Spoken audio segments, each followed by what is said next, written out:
welcome to another episode of the Don't Argue with the Facts podcast. I'm your host, Noah Love, and today we will be talking all things college football week 7. My week 7 takeaways, another crazy week in college football. There was a bunch of games: USF, North Texas, Indiana, Oregon, Alabama, Missouri, Texas, Oklahoma. Just a bunch of really great games that we will go over. But before we get into the actual football, I want to start with this. James Franklin yesterday was fired as the head football coach of Penn State University. He is no longer the head coach of Penn State. They buy him out. 49 million is the number for his buyout, and he is gone. This man in 12 seasons had 104. He was 104 and 49. That was his record. Went to a playoff. Won a Big Ten title game. Went to two Big Ten title games. Won one. That's the resume. You could say, oh, the top. What is it? Because the top 5, 10, his record there, not good, obviously. But in 12 seasons, he took over and he made Penn State a relevant national program again. That's what happened. Again, what were they pre-Franklin? Again, Paterno put them in a bad position. Again, his past 3 full seasons, he goes 11-2, 10-3, 13-3. If you're Penn State and you think legitimately, because look, was it time for him to go? I say yes. I would have given him the full season because I thought he earned that, but that was just me. Also, the buyout is crazy. I just think the season, disaster. We know that. Disaster. That's where it was heading. And Aller's out for the year and all that. It was just a disaster. It was going way south. To me, firing him wasn't going to make the season any better. I mean, I know you can say maybe it has the UCLA effect, but you're not going to the playoff anyways.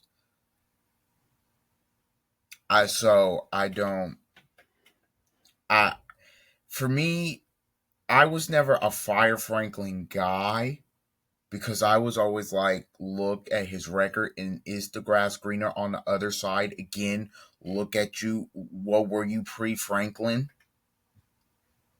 And like Paterno put you in the tough spot, and there were years where you were just bad. Franklin comes in 2 years, changes the program, changes the culture. Now you're back to what you used to be a little bit in terms of the national relevance. There are, I believe, four coaches that have won more games than him in the last 3.5 years? Yes, there's 4 coaches that's won 3. I'm going to list them. 4 coaches that have won 3.5. There are 4 coaches that have won more games than James Franklin have in the past 3.5 years. Kirby Smart, he has 44 wins. Ryan Day, 41. Dan Lanning, 40 wins. DeBoer, 39. Franklin has 37. I mean, it's kind of, again, you fired the guy who took you to the Big Ten title game last season, and they were legitimately one play away from the national championship. And I guess they draw the line at 3 straight losses, I guess. Yeah, scandals? Nah. 3 straight losses, UCLA and Northwestern, yeah, you're gone. It's laughable. Again, my whole thing is, who are you going to get? Matt Rule. I mean, I guess I would feel horrible for Nebraska, but I guess Signetti. Signetti. I don't think Signetti. I don't. I want to choose my. Even though I'm an IU fan, I'm trying to be unbiased here, but I genuinely believe this. I don't think unless like the job was Alabama or something like that. I genuinely don't think Signetti is leaving Indiana. I think family loves him there. The people love him there. He's appreciated. He has the school backing. He has the financial backing. He's got the backing of everybody. There, he's turning them into a national powerhouse as we speak. They have the deep pockets to pay him more money. He just got a huge extension last, I think, was it December? December or November. I just don't see that. Kiffin? I don't see that either. That to me, I don't see that. To me, there's only one place Kiffin leaves Ole Miss for, and that's potentially Florida, but we'll wait on that. So again, if you're Penn State, you have to get this higher. Right. You took a gamble. You took a gamble. Will it pay off? If you take this gamble and it goes backfires, I'm talking you're back to 7 wins a season, then the country's gonna laugh at you. I just think the time I look even if, after they lost to Northwestern, I was like the buyout's too much. They're not gonna the buyout. They're probably gonna give them one more go at this, one more season at this to try to turn it around. I think what really put the nail in the coffin is obviously the losing to Northwestern, obviously losing Drew Aller, but I think when IU goes on the road and wins at Oregon, which we will get into later, I think a lot of people go, okay, in the administration goes, okay, if Indiana can do this, if Signetti can win, why can't we do that? And so I think that was a big thing as well for them. I again, I said it. I wasn't a Fire Franklin guy. I never said I criticized him on this show in terms of you gotta get the job done, but I never once said Fire Franklin. So look, we'll see how this plays out. I don't know because that new roster that's going to be entirely new roster next year. New coaching staff, new everything. Andy Kolnicki Knowles is going to be out of a job as well. Because let's be real, they're not getting backup. They're not getting this season turned around. Even though they have talent, they're not getting this. I don't believe they're getting this turned around. So now the question is, who's next? Who do you hire next? And quite frankly, I have no clue. We will see. A lot of people early, what I'm hearing, a lot of people are leaning Matt Rule. For the folks in Lincoln, Nebraska, I hope it's not him. You hope it's not him. Because again, he's gonna have a quarterback that has another year left in Raiola. He's building something. They're 5-1. They're ranked. They're playing really good football right now. So, and year 3, Matt Rule's inevitable. So, you do not want to really. I don't think. I just. I don't know, man. Penn State. When I got the news, it stunned me. And even waking up this morning, I'm still a little bit stunned by it. So yeah, look, we'll see. We will see what they do, who gets hired. The rumors are going to be crazy.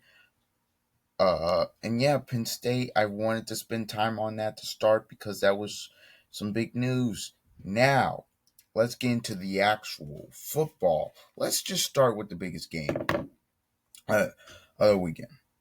Let's start with Indiana goes in to Eugene, shocks the Oregon Ducks, absolutely stuns them. They win 30-20. And you have in watching this football game, Indiana was better. There was no to me there was no doubt at all in terms of who was the better team on this day. It was Indiana. They took it to Oregon at the line of scrimmage. I mean, look, up front, the big talking point of this game was the size of Oregon in Indiana's D line being undersized. Indiana's D line was relentless. They were getting after the quarterback, Dante Moore, all day. Also, these linebackers, look, we knew about Aiden Fisher because of last year. I know a lot of the country might not gotten introduced to him a lot last season, but Indiana fans, they know Aiden Fisher, straight stud. This guy, Isaiah Jones, I mean, let me tell you something. Playmaker. They want to keep him on the field at all times. He was incredible. He was incredible on Saturday afternoon. They just continue to get after Oregon. And Oregon really, from an offensive perspective, they took them out of what they wanted to do. Run the football, they didn't run it a lot. And even I know they got some design runs and all that, but they only ran it for 81 yards, 2.7 yards average, not great. Dante Moore threw 2 interceptions. They were speeding up his clock. They were making him, he was unsure of what he was seeing. On the other hand, with Mendoza, he looked like he knew what he was looking at. I know he had the one bad pick six under pressure, which was bad, but for the most part, he looked better than what Dante Moore did. And look, Oregon couldn't get anything going on offense for a majority of this game. Look, okay, they had the one great offensive series after it's 3-0. Indiana goes up 3-0.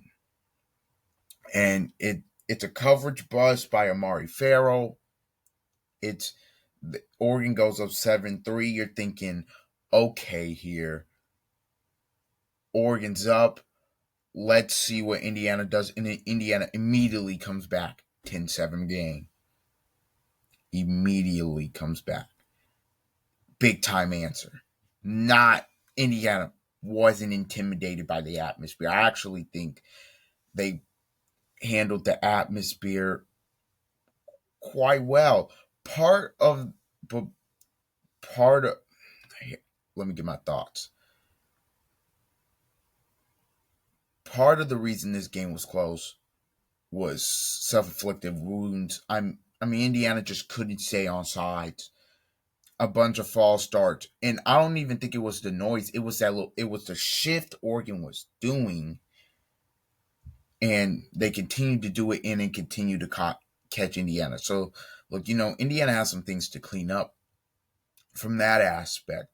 Obviously, they got some things to clean up there. Oregon's got to go back to the drawing board because they got out physical, they got out tough, they got outplayed. That's what happened here. I mean, honestly, they just needed a pick six to get back in the game.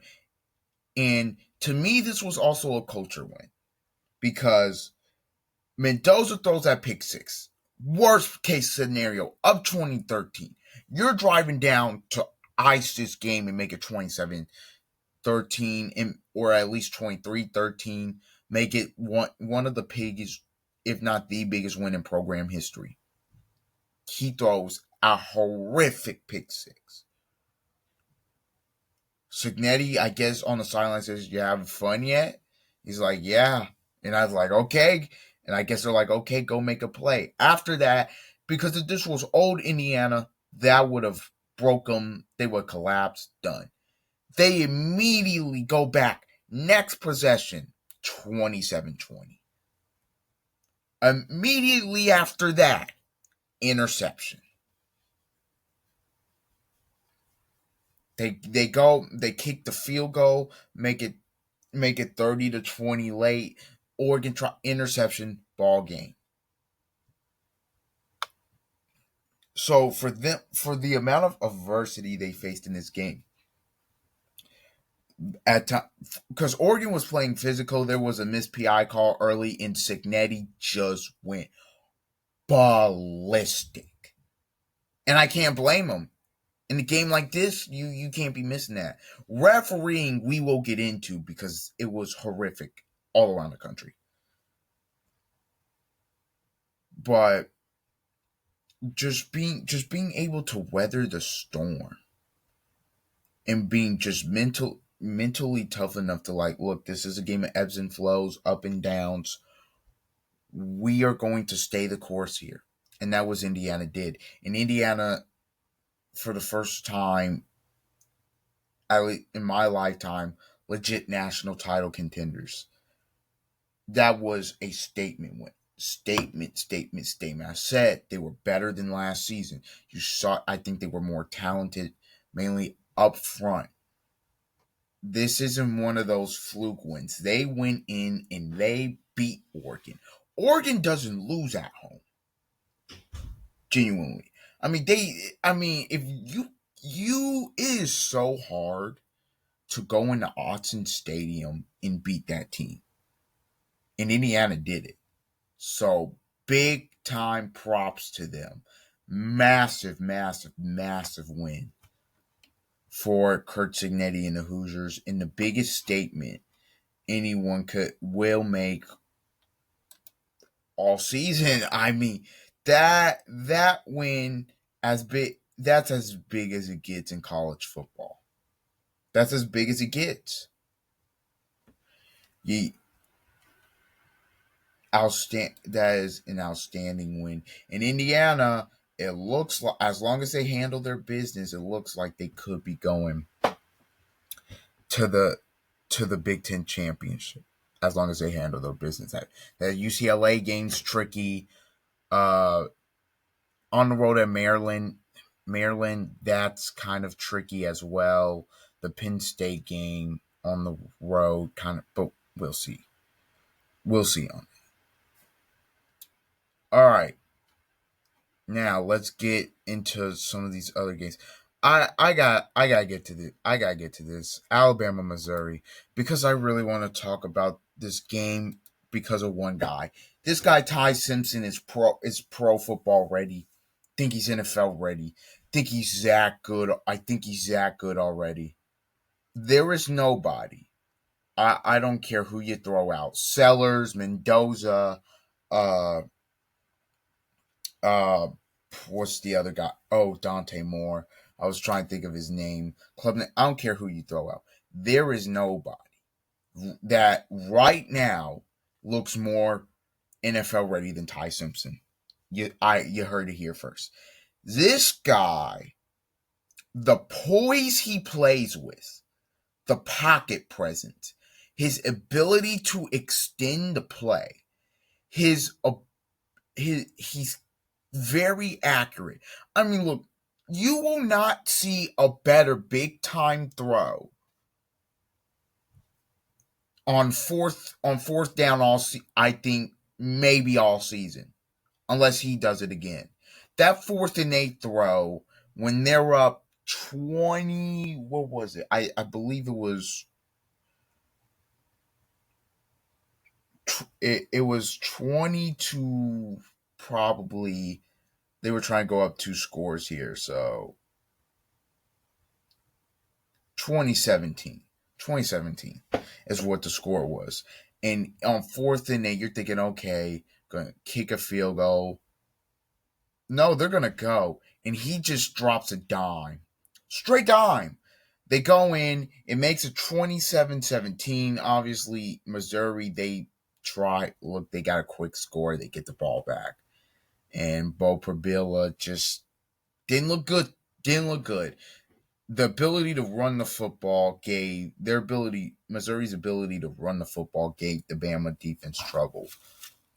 But look, Ty Simpson, he's been incredible. Since week one, people, Simpson, I don't put that on him. He was running for his life. Receivers were dropping ball. Receivers weren't getting open. So that the Wisconsin game, fantastic. Georgia game, great. Vandy, outstanding. In this one, very, very good. A very good performance. He looks more pro-ready. If he had the last name Manning, people will be saying he's a generational talent and a number one pick. I'm telling you, Ty Simpson to me has looked the best in terms of all of the quarterbacks this season. He's just looked it. He just has. Again, these are NFL level throws he's making. And he is also making the winning plays. He's not scared to get hit. He will stand in the pocket, get hit, and deliver a dot. He was dialed. He was awesome. And he's the reason they survived against Missouri. Look, run defense wasn't great. Bo Prabila threw 2 picks, didn't help. Missouri, this was your time. National stage, had a chance to go win it, didn't do it. Didn't do it. That's a tough one to swallow. Look, this SEC is very crazy. Tough one. But that's a tough loss to take. They go on the road at Auburn this upcoming week. Auburn desperately is going to be looking for a win in the SEC. Missouri, I think they'll be okay. Tough loss, but they'll be all right. Let's actually now I'm going to segue into that game.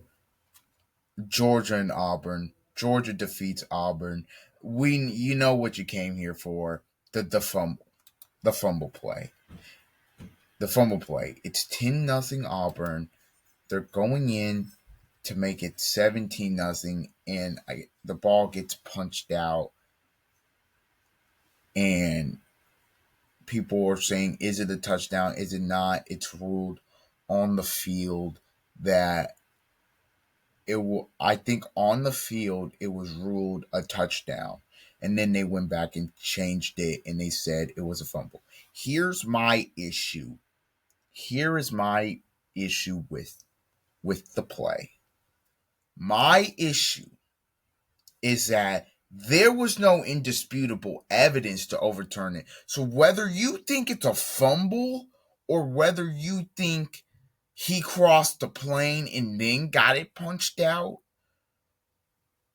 that call was too close for you to be saying, yeah, we're going to overturn it to this. It just was too close. And again, this is the second time this happened to Auburn in like the span of 3 or 4 weeks. Again, against Oklahoma, we got a touchdown on a forced fumble reverse, and there's no undisputable evidence, but they're gonna overturn it anyways. Hugh Freeze and the AD looked like they were losing their minds. Hugh Freeze really held back at halftime. Look, the game it was a cluster. I don't blame him for kind of trying to let them know at the half, because the refereeing was a disaster. In this game, it was a straight disaster, and that's what it was. The Zebras were making it all about them, really the entire game, but mainly that first half. But if you are Auburn or an Auburn fan, and you say you lost a game against the refs because of the refs, you're dead wrong. There is no way that you can watch that second half and tell me, actually, not even say, let's go to this. Let's go to this. The scoring drive before the half for Georgia, all aided by penalties. We're getting personal fouls. We're getting targetings. We're getting you gifted them 3 points. So Georgia played the worst half of the season and maybe of the past. I don't even know how many years under Kirby Smart, and they're down 10-3. When realistically you can say, oh, we should have been up 17-0. Okay, should have been up at least 10-0. Georgia wasn't going to move the ball on you. They just weren't. But you helped them and you ate them by penalties. Also, when you have 50 total yards of offense in the second half, is that the referees? And I'm not defending them because I think they were horrific. I think in the IU Oregon game they were bad. I think in this game they were bad. But if you're going to sit up here and tell me you lost the game because of that, when you couldn't do anything of notice in the second half, it looks like you left, you threw out all of your good plays in the first half. You threw the kitchen sink at them and you was like, we got nothing else. And your offense was atrocious in the second half. And if you think you lost that game because of the zebras or the refereeing, you're not. That's not. I can't take you serious. I can't take you serious when you have 50 total yards in the second half. I can't take you serious, bro. I just can't. You had 11 penalties. Also, we want to get to this. The timeout thing, and he says he was clapping, it gets away with it. Bro, you can't make this up. Kirby says I was clapping. What? And look, I don't blame Kirby here because he's like, I didn't want, no, I was clapping. So look, him trying to get away with it, okay, I don't. Some coaches do that, can do that. It's smart for him if he can get away with it. I say if he can get away with it. The rest let him get away with it. It is a cluster. Then we got referees going back trying to review stuff after we've already snapped the ball. It's just like, what? What is happening? Yeah, the refereeing was an absolute abject failure, disaster, whatever you want to call it. It was bad.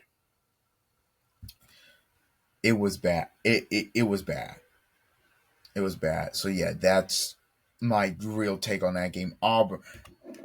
I know the talks about the refs. Auburn won. Georgia won the game, and they deserved to win the game because of the way they played in the second half. They came out and played a lot better. So, props to them. What else do we have on the docket here? Quickly, Ohio State beats Illinois 34-16. Ohio State's defense still incredible. Offensively, I don't think they've opened it up entirely yet.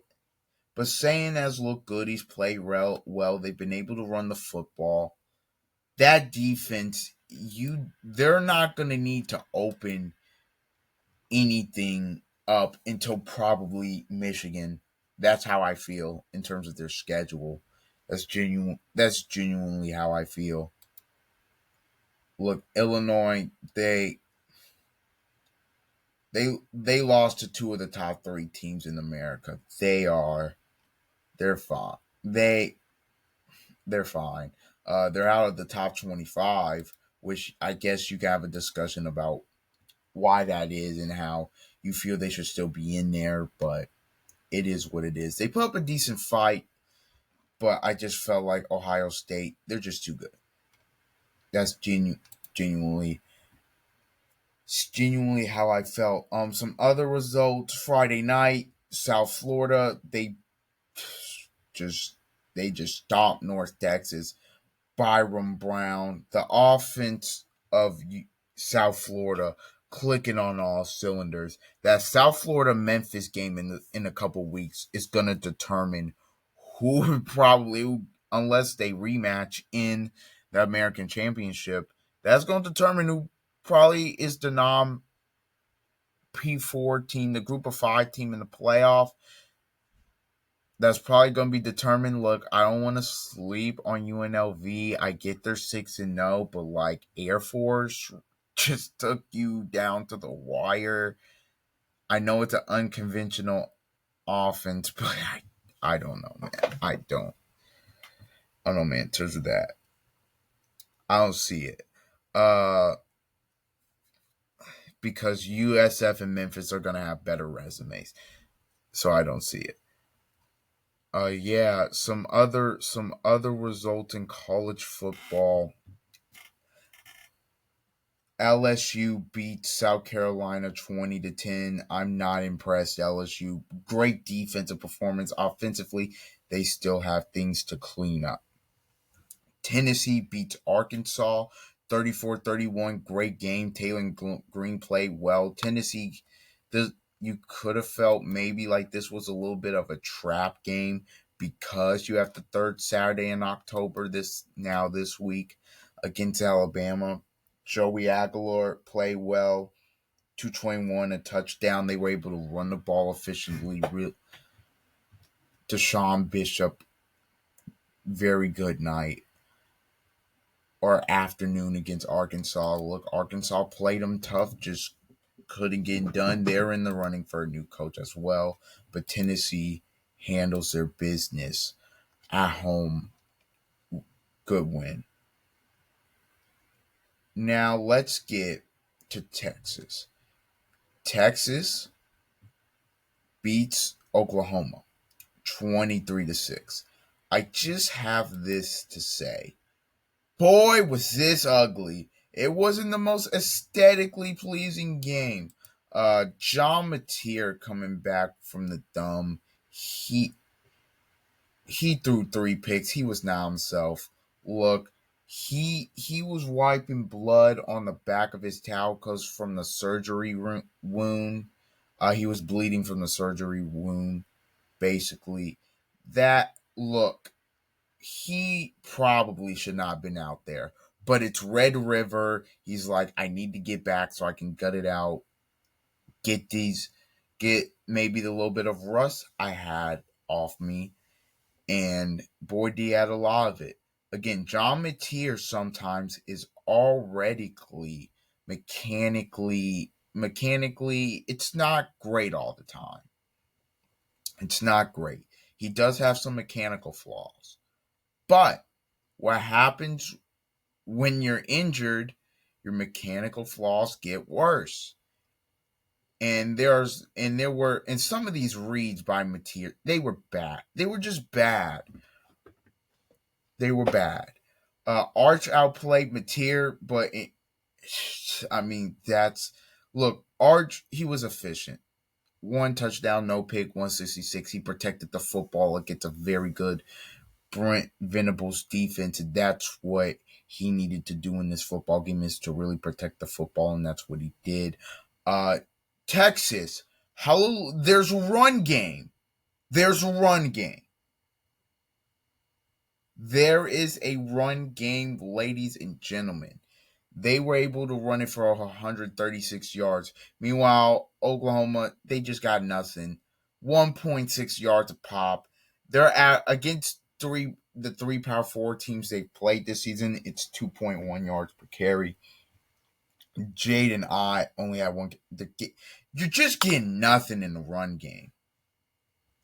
You're just getting on defense held up as well as they could. Seemed like Oklahoma was in control for a good portion of this game, and in Texas, defense continued to play well. Got a bit of a spark in the run game. The special teams punt return touchdown was big for them. For Texas, I just thought in this game This roster's too talented to be 3-3 before Halloween, and to basically be out of it. I'm like, look, Oklahoma, if they lose, they can still go to the playoff. They're fine. With Texas, this was a must win. Must win. Needed it and they got it. Now they go on the road at Kentucky, Kroger Field. That's a tough place to play. We'll see. Then they get on the road at Mississippi State. Look, their schedule is not horrific in terms of the next couple of games. Texas is still, I believe Texas is a team that can still make the playoff. Now, they're going to have to win one of, if not both, of the Georgia and A&M games, but Georgia looks like, and also they have to be Vandy.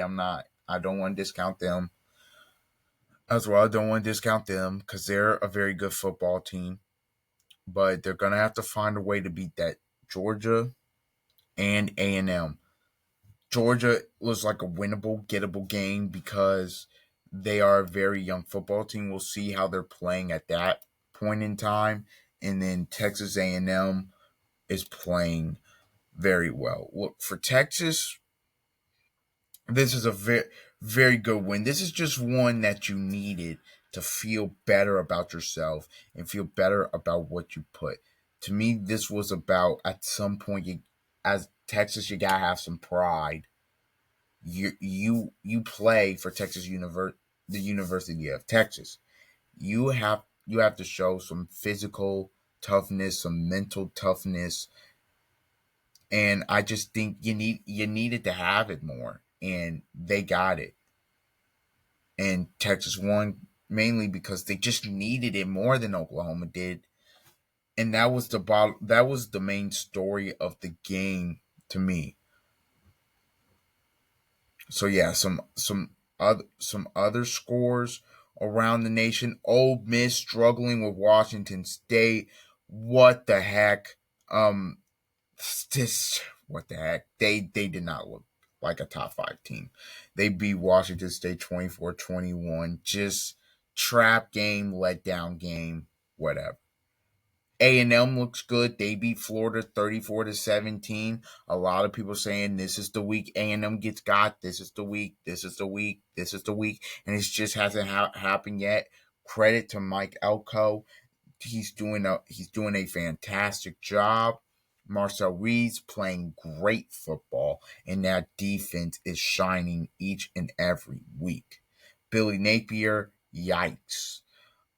Florida, they're cooked. It's over. Look, they got the win against Texas. This is what happens when you put yourself in a tough position. They have Mississippi State next week, so we'll see if they can do anything there, if they can get a win there. And then they've got Georgia after that. So we will see what happens there. Texas Tech takes care of Kansas 42-17. Texas Tech, one of the most underrated teams in the country. People, or one of, yeah, I'll say underrated teams because a lot of people aren't talking about them. What are they missing? Great defense, mainly up front. Can get after the passer, stop the run. Very good in coverage, forces turnovers. Offensively, they're explosive in the pass game and they're explosive in the run game. They really can wear you down. They can win a high scoring game. They can win ugly. They've beaten each and every team they've played by 24 plus points. What is it going to take for Texas Tech to get some respect? I mean, I said it. They look like the best team in the Big 12 by far and away. By far and away. So give credit where it's due to them on that. On that. Another score. Notre Dame takes care of NC State 36-7. They're slowly they're playing better. Slowly. They're continuing to get better each and every week. They got a big one next week against USC, that's the last game we'll cover. We'll get into that in a minute. Georgia Tech beats Virginia Tech 35-20. Good win. Georgia Tech looking like they can go to Charlotte. UCLA, oh, they look great. 38-13, very, very good win against Michigan State. Dominant. This turnaround, it's wild. It's looking like Colorado upsets Iowa State 24-17. Caden Salter, when you needed it, he delivered. Great win. Colorado's been close in a lot of these games this season. They were finally able to close. Mike Norvell, it's over in terms of Florida State. They lose to Pitt 34-31. They get upset. You beat Bama, though, so I guess good for you. Utah destroys Arizona State 42-10. The reason this game happened is because Arizona State, Sam Levitt's not out there. I believe it's a closer game. Utah looks like the second best team in the Big 12 to me. They're really good. But we'll see because they play BYU, who's still undefeated. So we'll see about that. Now to the final game we covered. USC 31, Michigan 13. A little bit of a shocking result. I mean, not shocking from the fact that UCLA was able to score points, but shocking for the fact that the defense played the way it played. I mean, look, Michigan punked them last season, and USC said, nah, that's not happening again. They forced Underwood into some tough throws. Underwood had a bad red zone interception that you just can't throw. He had 2 touchdowns. They ran it. Look, USC's offense, the way they were able to run the football in this football game. King Miller, this guy just comes out of nowhere and has 158 yards and a touchdown, averaging 9 yards a carry. The USC winning the trenches is not something I expected that would have happened in this football game. Jaden Mayava played very well. 265, 2 touchdowns, 1 pick. He was good. He was very good in this football game. Look, USC, it was a great atmosphere. It really felt like a playoff game out there in the Coliseum at night against the Michigan Wolverines. Look, USC can beat anybody because from an offensive perspective, they are dangerous because they can run the football and they can throw it. And they can throw it. They have Jaden Maeva who can also I think Maeva. He can use his legs as well for him. Look, they got a big one against Notre Dame. That's a game. USC, can they go to the playoff? I don't know. I don't know. If they beat Notre Dame, they have a good chance. But look, they're on the road at Notre Dame, and then they're on the road at Nebraska after this. So we'll see what happens with that. But USC, they're playing really good football right now. And this seemed like they're welcome to the Big Ten win.